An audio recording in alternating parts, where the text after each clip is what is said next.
At the lower left bottom edge of the driver's side dash is the vehicle's OBD2 diagnostic port. Right up behind it, plugged into the rear of it, is the vehicle's gateway connector. Gain access to the rear of the OBD2 port and unplug the vehicle's gateway connector, then plug it into the female connector from the T-harness. Now replace the vehicle's gateway connector with the gateway plug from the harness. Now take the blue plug from the T-harness and plug it into the blue plug on the remote start module. In response, the LED on the module will light up solid red. Now with your eyes on the red LED, turn the ignition on. In response, the LED on the module will flash green a few times, then turn on solid green for a few seconds, and then turn off.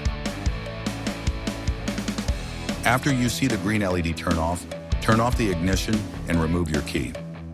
And it's time to test remote start activation. MotorCityAutobahn, your fastest route to remote starter installation.